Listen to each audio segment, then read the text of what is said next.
Perkenalkan, kami dari kelompok 2 dan pada video ini kami akan menjelaskan tentang bahasa formal dan informal serta contoh-contoh penerapannya. Bahasa formal merupakan bahasa dengan tingkat kebakuan yang tinggi atau disebut juga dengan ragam tinggi. Bahasa formal ini kita gunakan dalam situasi yang resmi atau formal. Seperti contohnya saat kita berbicara dengan seseorang yang lebih tua dari kita atau seseorang yang lebih senior dari kita untuk kepentingan akademis, untuk kepentingan bisnis, rapat, dan lain-lain. Selanjutnya, bahasa formal memiliki ciri antara lain. Yang pertama, ia memiliki unsur gramatikal eksplisit dan konsisten, di mana pada suatu kalimat umumnya akan memiliki unsur STOK, yaitu subjek, predikat, objek, dan keterangan.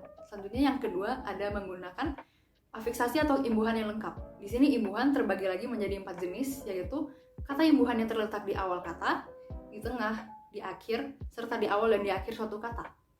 Selanjutnya ada menggunakan pronomina atau kata ganti yang resmi. Di sini saya contohkan dengan penggunaan kata ganti seperti saya, Anda, Bapak, Ibu, atau beliau, atau yang lainnya. Selanjutnya ada penggunaan kata atau diksi yang baku, serta penulisan yang sesuai dengan KBBI atau EBI, Ejaan Bahasa Indonesia. Contohnya adalah kata ramai, tidak boleh dituliskan sebagai kata rame. Selanjutnya tidak mengandung unsur bahasa daerah.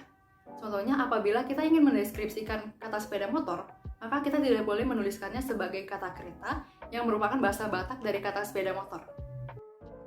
Halo, selamat pagi. Silakan untuk langsung memulai presentasinya.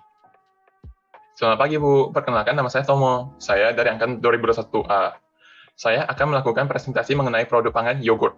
Yogurt merupakan produk olahan susu yang difermentasikan melalui bakteri Lactobacillus bulgaricus dan bakteri Streptococcus thermophilus. Dalam setiap 235 gram yogurt mengandung 150 kalori, 8 gram protein, 8 gram lemak, 11 gram karbohidrat, 11 gram gula, dan 113 mg sodium.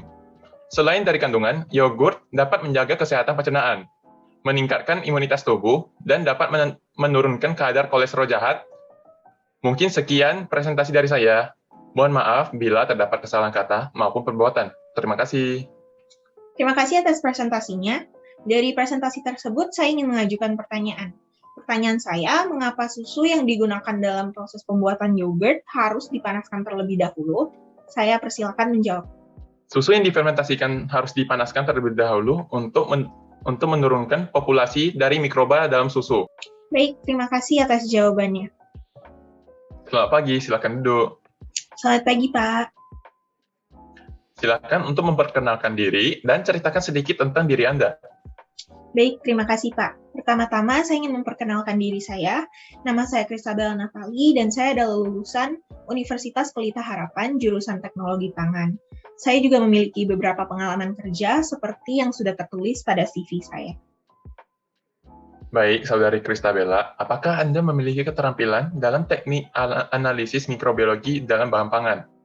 Ya, saya memiliki keterampilan tersebut karena pengalaman saya ketika magang dan juga melakukan praktek lab secara langsung. Baik, Saudari Kristabella, saya akan menghubungi Anda kembali setelah adanya keputusan. Saya harap kita dapat bertemu kembali secepatnya. Saya juga berharap demikian, Pak. Terima kasih atas waktunya.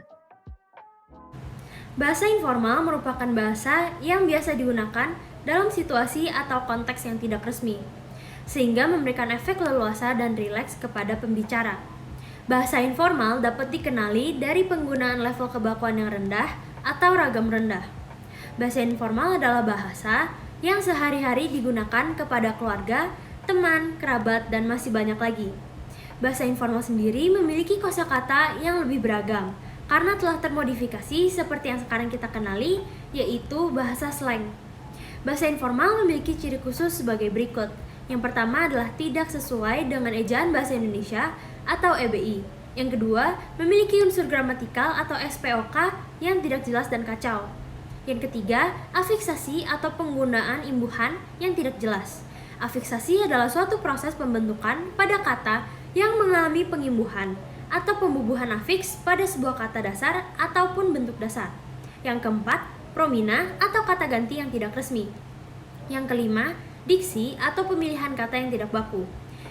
Diksi adalah pilihan kata dalam mengungkapkan maksud dan tujuan kepada penyimak atau pembaca. Syarat diksi adalah tepat, benar, dan lazim. Pemilihan diksi yang tidak tepat dapat menyebabkan perbedaan makna dan pesan penulis tidak tersampaikan. Dan yang terakhir, yang keenam adalah adanya unsur bahasa daerah atau bahasa asing, yaitu campur kode. Campur kode sendiri merupakan suatu keadaan berbahasa di mana orang akan mencampur dua bahasa atau lebih ketika sedang berkomunikasi, baik secara langsung maupun tidak langsung. Campur kode juga bertujuan untuk memperluas gaya bahasa atau ragam bahasa. Berikut adalah contoh penerapan bahasa informal. Halo, kenapa Idri? Lu call-call gue? Gak apa-apa, aku cuma mau aks aja. You udah ngerjain laporan mikrobio belum? Asli hard banget, Sal. Oh iya, Dri, I forgot. Itu deadline-nya kapan sih, Dri? Deadline-nya tuh hari Senin, Sal, yang which is 2 hari lagi, lu tau gak? Tapi cemil ya. Asli. Honestly, I belum lihat the material Samsung. Menurut you susah nggak? Jujur li sih gak susah-susah banget sih. Tapi banyak banget asli, Sal. Iya, banyak banget. Baru buka nih. Kalau gitu, gimana kalau kita bagi tugas aja, Dri? Boleh. Biar workflow kita lebih efisien juga gitu kan ya. Ini kan ada 4 bab nih. Bagi 2 aja gimana? You bab 1 sama 2, I yang 3 sama 4. Sabi. Oke deh, kita kerjain. Sal, kue suka makan gudeg orang? Ada restoran gudeg dekat rumahku, enak jos. Enggak lah, enggak suka yang manis-manis gue.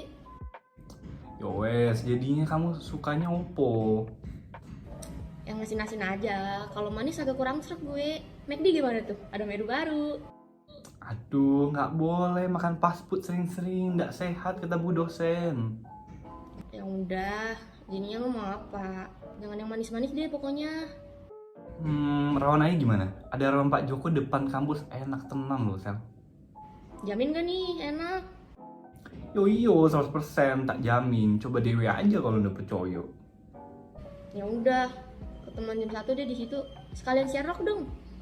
Yo, see you soon. Baik, dari pemaparan yang telah disampaikan, dapat kami simpulkan bahwa bahasa formal dan informal dapat digunakan sebagai alat komunikasi sehari-hari. Namun, kita perlu menyesuaikan penggunaannya dengan suasana, situasi, dan mitra tutur kita. Adapun sebagai rakyat Indonesia, kita harus menggunakan bahasa Indonesia secara baik dan benar, yakni dengan memanfaatkan ragam bahasa yang tepat menurut golongan penutur dan jenis pemakaian bahasa, serta mengikuti kaidah yang telah dibakukan. Sekian penjelasan dari kelompok kami mengenai bahasa formal dan informal, serta contoh penerapannya. Kami memohon maaf bila ada kesalahan kata maupun tindakan. Utamakan bahasa Indonesia, lestarikan bahasa daerah, dan kuasai bahasa asing.